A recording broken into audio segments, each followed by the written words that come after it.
आपल्याकडे असलेले हत्यारं असो, आपल्याकडे असलेले क्षेपणास्त्र असो, आपल्याकडचे ड्रोन्स असो, आपल्याकडची विमानं असो, ही सगळी पाकिस्तानपेक्षा अत्यंत ॲडव्हान्स आहेत. तेव्हा जर समजा भारताने आपणहून सुरुवात केली प्रोएक्टिव्ह करायला, तर त्याचे परिणाम पाकिस्तानला इतके होतील त्यांना ते भोगता येणार नाहीत. पहलगाम हल्ल्यानंतर भारतानं ऑपरेशन सिंदूर राबवलं. त्यानंतर ज्या पद्धतीनं भारत आणि पाकिस्तानमध्ये जो तणावाची परिस्थिती निर्माण झालेली आहे, या संदर्भात निश्चितपणे ज्या पद्धतीनं भारताकडून पाकिस्तानला उत्तर दिलं जातंय आणि दोन्ही देशांकडून एकमेकांवर प्रतिहल्ले होत आहेत, या संदर्भात चर्चा करण्यासाठी आपल्यासोबत आहेत निवृत्त कर्नल अजित ओडेकर सर. सर, काय सांगाल, आपण हे जे काही युद्ध सुरू आहे भारत पाकिस्तान दरम्यान, कसं बघताय ह्या युद्धाकडे? गेल्या 3 दिवसामध्ये भारत पाकिस्तान युद्धामध्ये एव्हरी डे किंवा दरवेळेस सध्या परिस्थिती जी आहे ते वाढत्या क्रमाने किंवा वाढत्या भाजणीने ही जास्त चिघळत चाललेली आहे. आणि पाकिस्तान आपण दिलेल्या वॉर्निंगचा योग्य उपयोग न करता स्वतःवर कंट्रोल करत नाही आहे आणि तो आपल्या सिव्हिल एस्टॅब्लिशमेंट असेल, मिलिटरी एस्टॅब्लिशमेंट हल्ले कायम करतो आहे.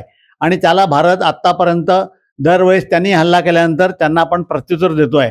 त्यामध्ये सगळ्यात पहिल्यांदा भारताने काय केलं असेल तर जेव्हा परवाच्या दिवशी रात्री अल्प्यावर हल्ला केला त्यांनी, त्याच्यानंतर आपण त्यांचे एकंदरीत 6 इम्पॉर्टंट एअरबेसेस जे आहेत त्या याच्यावर हल्ला करून त्या ठिकाणी असलेली त्यांची एअर डिफेन्स सिस्टम जी आहे ती आपण पूर्णपणे नष्ट केली.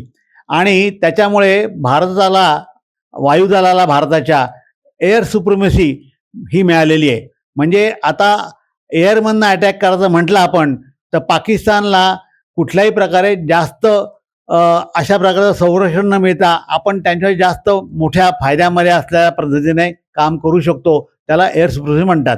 म्हणजे आपलं विमानतळातले जर विमानं त्यांच्याकडे गेले तर ते डिटेक्ट होणार नाहीत, त्यांच्याविरुद्ध कारवाई पाकिस्तानला करता येणार नाही, अशी परिस्थिती आहे. असं सगळं असताना सुद्धा पाकिस्तान ज्या पद्धतीने काल रात्री आपल्या एकंदर 26 ठिकाणांवरती पुन्हा ड्रोनचे आणि मिसाईलचे हल्ले केलेले आहेत. त्याच्यामध्ये श्रीनगर असेल, जम्मू असेल, पठाणकोट असेल, खाली भुज असेल, तर इतक्या मोठ्या भारताच्या पश्चिमेकडच्या असलेल्या आंतरराष्ट्रीय आणि लाईन ऑफ कंट्रोलच्या भागावर त्यांनी हल्ले केलेले आहेत. तसंच लाईन ऑफ कंट्रोलवरती आणि आंतरराष्ट्रीय सीमेवरती मोठ्या प्रमाणावर तोफगोळे डागले जात आहेत. त्यातनं अनेक ठिकाणी भारतातले सिव्हिलियन्स किंवा त्यांची घरं ही नष्ट होत आहेत, लोक मारली जात आहेत. अशा प्रकारे ते आपल्याशी करतायत. त्यांनी आपल्याकडे जे ड्रोन्स पाठवले पाकिस्तानने, त्या ड्रोनच्या माध्यमातून ते कुठलं नुकसान करू शकले नाहीत, कारण आपल्याकडे असलेली जी S-400, त्यानंतर इतर आकाश मिसाईल सिस्टीम 1 and 2, ही जी आपली हवाई हद्दीचं संरक्षण करण्याची आपली यंत्रणा आहे त्याला इंटिग्रेटेड एअर डिफेन्स सिस्टम म्हणतात. तिच्या माध्यमातून आपण त्यांचा येणारा प्रत्येक ड्रोन आणि त्यांचे मिसाईल्स यांना आपण एंगेज करू शकतो. आणि ते आत्तापर्यंत केलेत. त्यांनी केलेल्या हल्ल्यामधील 100% त्यांचे ड्रोन्स असो किंवा मिसाईल्स असो हे टार्गेटवर गेलेलेच नाही आहेत, म्हणजे त्यांनी आखलेल्या टार्गेटवरती.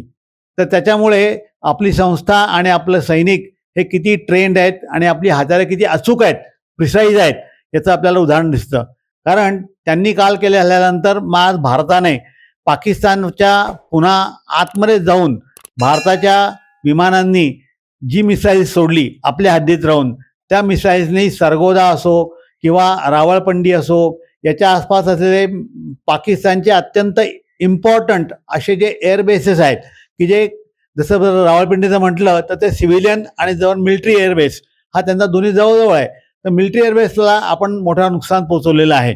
आणि त्या नुकसानामुळे असं एक गोष्ट होऊ शकते की पाकिस्तानला आता जर समजा पाकिस्तानच्या राज्यकर्त्याने जर असं म्हटलं की उद्या आम्ही विमानाने उडून कुठे अरबस्तानला का इकडे कुठे जाऊन कोणाला भेटू शकतो, तर त्यांना ते सहज मुश्किल होणार आहे.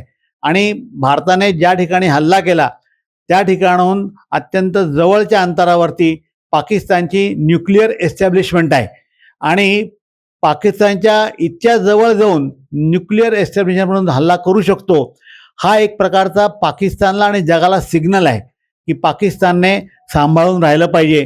कारण न्यूक्लिअर एस्टॅब्लिशमेंट करता आणि जिथं आर्मी हेडक्वार्टर्स आहेत अशा जवळच्या ठिकाणी जेव्हा भारताची मिसाईल्स पोचू शकतात आणि ॲक्युरेट हल्ला करू शकतात, यातनं पाकिस्तानने धडा घेतला नाही तरी परिस्थिती त्यांच्या हाताबाहेर जाणार आहे.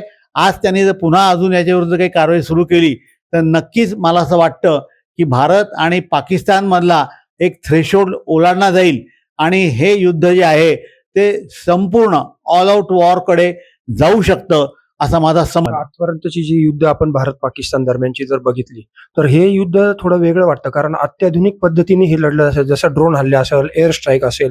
तुम्ही कसं बघता आतापर्यंतच्या युद्धांचा जर इतिहास बघितला तर ह्याच्यामध्ये आपण क्षेपणास्त्राच्या दृष्टिकोनातून अधिक सक्षम झालेलो आहोत, त्या तुलनेत पाकिस्तान तितका सक्षम नाही असं आपल्याला वाटतं? अगदी बरोबर आहे. आपल्याकडे जी क्षेपणास्त्र आहेत ती सगळी आपण स्वतः डेव्हलप केलेली आहेत आणि काही थोडीशी जी आपल्या रशियाकडून पण घेतली आहेत किंवा इस्रायलकडनं पण घेतलेली आहेत ती प्रूव्हन आहेत, म्हणजे ती युद्धात वापरली गेलेली आहेत आणि त्यांची जी कॅपॅबिलिटीज आहेत त्याचा जो प्रिसिजन आहे टार्गेटिंग करायचा तो अत्यंत ॲक्युरेट आहे. हे अनेक वेळा आंतरराष्ट्रीय सिद्ध झालेलं आहे. मग ती रशिया युक्रेन वॉर असो किंवा इस्रायल आणि इराणची वॉर असो किंवा इस्रायल किंवा हमास असो, या सगळ्या वॉरमध्ये जे क्षेपणास्त्र किंवा जे ड्रोन्स इस्रायलने वगैरे वापरले त्याचेच काही व्हर्शन्स आपण त्याच्यानं घेतलेले आहेत. त्यामुळे आपल्याकडे असलेले हत्यारं असो, आपल्याकडे असलेले क्षेपणास्त्र असो, आपल्याकडचे ड्रोन्स असो, आपल्याकडची विमानं असो, ही सगळी पाकिस्तानपेक्षा अत्यंत ॲडव्हान्स आहेत. कारण जेव्हा आपण पाकिस्तानचा विचार करतो तर पाकिस्ताननी जी जसं JF-17 असेल की जे त्यांच्याकडचं सगळ्यात 5th जनरेशन की जे त्यांनी चायनाने त्यांना पुरवलेलं आहे ते कुठेही आजपर्यंत वापरलं गेलं नव्हतं आणि ते किती तकलादू आहे हे आता सिद्ध झालेलं आहे. कारण आपण आत्तापर्यंत JF-17चे 2 विमानं त्यांची पाडली आहेत आणि आज सकाळी एकंदर 3 विमानं पाडली, त्यात पुन्हा काही त्यांची पाकिस्तानची विमानं पाडली आहेत. त्यातली 2 विमानं तर आपण श्रीनगरमध्येच्या आसपास पाडली आहेत, श्रीनगरमध्ये पाडली आहेत आणि एक त्यांच्या हद्दीमध्ये पाडले आपण. याच्यावरून हे सिद्ध होतं की पाकिस्तानची विमानं जी आहेत ती टेक्निकली आपल्यापेक्षा सुपिरियर नाही आहेत, कमी दर्जाची आहेत. तोच त्यांच्या मिसाईलचा प्रश्न आहे. मिसाईल्स पण त्यांच्याच प्रकारची आहेत. तर ड्रोन त्यांचे जे आहेत ते मॅक्झिमम त्यांनी तुर्कस्तानकडनं इम्पोर्ट केलेले ड्रोन्स आहेत आणि ते ड्रोन्स जे आहेत त्यांची कपॅसिटी बघितली जर ते एवढे ॲक्युरेट असतील समजा तर ते ड्रोन्स टार्गेटवर पडायला पाहिजे होते किंवा त्या ड्रोन्सच्या मध्ये अशी कपॅसिटी पाहिजे होती की आपली जी इंटिग्रेटेड एअर डिफेन्स सिस्टीम आहे त्याचे जे रडार्स असतात त्यांना त्या ड्रोन्सला लोकेट करता यायला नको होतं, पण ते लोकेट होत आहेत. याचा अर्थ त्यांची हाईट म्हणा, त्यांच्या फ्लाईंग एरिया म्हणा किंवा लॉयटरिंग म्हणा जे आहे ते योग्य नाही आहे. म्हणून त्यांचे आलेल्यापैकी आपण जवळजवळ 100% ड्रोन्स जे आहेत ते आपण हवेतल्या हवेत नष्ट केलेत. थोडेफार किरकोळ इकडे तिकडे पडलेत. त्याच्यात 2 गोष्टी आपल्याला दिसतात. एक तर यांची हत्यारं जी आहेत ती पाहिजे जेवढी योग्य किंवा टेक्निकली ॲडव्हान्स नाही आहेत.